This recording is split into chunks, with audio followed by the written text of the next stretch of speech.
Day bagong gikasal nga naskam sa gikuha nilang wedding coordinator, nagplanong mudangup sa kapulisan kung dili siya mo patimaw kanila. Una nga nag-viral sa social media ang bride nga nihilak human why na book nga resepsyon sa ilang kasal. Muabot sa 65,000 pesos ang nahatag nga kwarta sa magtiayon alang unta sa ilang gi-avail nga wedding package para sa ilang kasal. Si Femari Dumabok sa report.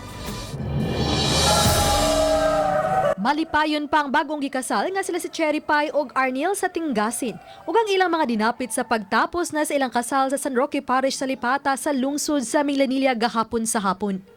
Apan ng kalipay ug kamaya, gihulipan og mga luha, human masayod nga wa mabook ang venue sa ilang reception.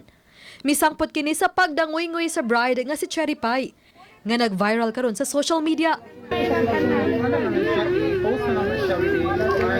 Sa interview sa JMR TV Balitang Bisdak sa Magtiayon, giangko ni Cherry Pie nga dili matugad ang gibati niyang kaguol ug kalagot sa gikuha nilang wedding coordinator nga si Nasser Fuentes.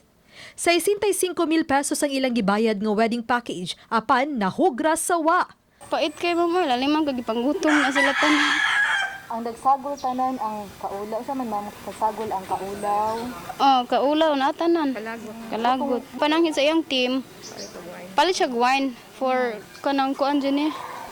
Para para sa reception.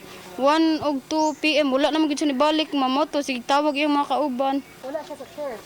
Wala, as in, kuan jud ma'am, kung wala to yung mga fresh flowers sa kilid-kilid, as in wala jud, wala red carpet, wa jud decoration nga murarag, dili kasal ang giadtuan. Ang photographer namo na wedding coordinator pakadali hasta among videographer. Hasta ako, nangatawan lang kami sa photographer kay hasta ako nga maid of honor nahimo sang wedding coordinator. Naglibog karon si Arniel kung unsaon pagbayad ang mga photographer, videographer, makeup artist ug ang uban pa nga nalakip unta sa wedding package. Hatagan nila hangtod karong Biyernes si Fuentes nga mopasabot sa nahitabo. Og di siyang pakita namo ma'am, tagaan lang ginamo siya og 24 hours. Og di siyang pakita file jud may case kay mo blatter naman may karon kay tabangan sa din sa among ninong na pulis. Para malutsad siya warrant. Samtang giangkon sa videographer sa kasal nga lakip sila sa nasyak sa hitabo. Kay unang higayon kini nga nailad sila sa usa ka wedding coordinator. Wala din may nadawat ato ma'am, piso gikan sa kuan. Sa coordinator. So far, pila, 2018 to this point. Wala pa ko ba kasaro. Tingnan ko pa dyan. Uba ni John Solon. Ako si Femari Dumabok. Balitang Bisdak.